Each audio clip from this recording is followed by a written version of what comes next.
അപ്പോൾ ഇത്രയും ഒരു വലിയൊരു സാംസ്കാരിക സംഗമം മാനവികതയും മനുഷ്യ സ്നേഹവും ഒക്കെ പറഞ്ഞുകൊണ്ട് നമ്മൾ ചെയ്യുമ്പോൾ അതിനു മുമ്പ് ഈ സെക്രട്ടേറിയറ്റ് നടയിൽ ഇങ്ങനെ കുറേ ആശാ വർക്കർമാർ സമരം ചെയ്യുന്നു. അവർ ആ സമരം അതിൻ്റെ രാഷ്ട്രീയത്തിലേക്കൊന്നും ഞാൻ കടക്കുന്നില്ല. അത് എന്തു തന്നെയായിരുന്നാലും ശരി, അതൊന്നും പൊതുസമൂഹത്തെ പൂർണ്ണമായും ബോധ്യപ്പെടുത്താനും പറ്റിയിട്ടില്ല. അപ്പോൾ ആ അവസ്ഥയിൽ അത് എത്രയും പെട്ടെന്ന് പരിഹരിച്ചില്ല എങ്കിൽ അത് ഗവൺമെൻറ്റിന് ദോഷം ചെയ്യുന്ന വളരെ സദുദ്ദേശപരമായ ഒരു അഭിപ്രായം, അത് വളരെ പോസിറ്റീവായിട്ട് കാണേണ്ട ഒരു അഭിപ്രായമാണ്.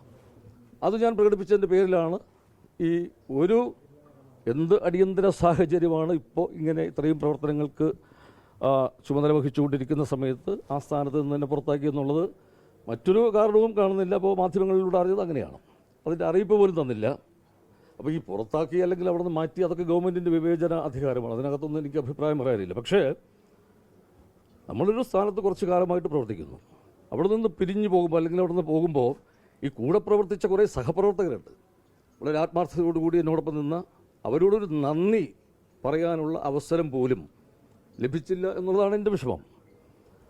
ഒരു മാന്യമായ യാത്രയപ്പ് തരിക എന്നുള്ളതൊന്നും ഞാൻ ആവശ്യപ്പെടുന്നില്ല. പക്ഷേ ഒരു സുപ്രഭാതത്തിൽ ഇപ്പോൾ നമ്മുടെ വീട്ടിൽ സ്ഥിരമായി ജോലിക്ക് വരുന്ന ഒരാളുണ്ട് എന്ന് വയ്ക്കുക.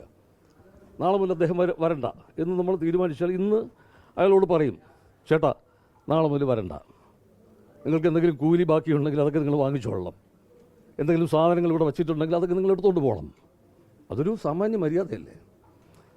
അപ്പോൾ ആ ഒരു മര്യാദ എൻ്റെ കാര്യത്തിൽ കണ്ടില്ല. ഇപ്പോഴും പിന്നീട് നടന്ന സാംസ്കാരിക സംഗമത്തെക്കുറിച്ച് പോലും ഒരു അറിയിപ്പോ ക്ഷണമോ എനിക്ക് ലഭിച്ചിട്ടില്ല. അപ്പോൾ അത് ഈ ഒരു പശ്ചാത്തലത്തിൽ ഞാൻ അവിടെ നിന്ന് പുറത്താകുന്ന മറ്റൊരു സാഹചര്യമില്ല. അപ്പോൾ ഇങ്ങനെ സച്ചിദാനന്ദൻ മാഷ് എനിക്ക് വളരെ ആദരണീയനായിട്ടുള്ള ഒരു പ്രതിഭയാണ് മാഷ്. അദ്ദേഹമായിട്ട് താരതമ്യം ചെയ്യാൻ ഞാനൊന്നുമല്ല. പക്ഷേ കേരളത്തിലെ ഏറ്റവും പ്രധാനപ്പെട്ട രണ്ട് സാംസ്കാരിക സ്ഥാപനങ്ങളാണ്, ഒന്ന് സംസ്ഥാന ചലച്ചിത്ര അക്കാദമിയും മറ്റൊന്ന് സംസ്ഥാന സാഹിത്യ അക്കാദമിയും. ഈ രണ്ടിൻ്റെയും ചെയർമാൻ സ്ഥാനത്ത് എന്നുള്ള ആ ഒരു താരതമ്യം മാത്രമേ ഉള്ളൂ.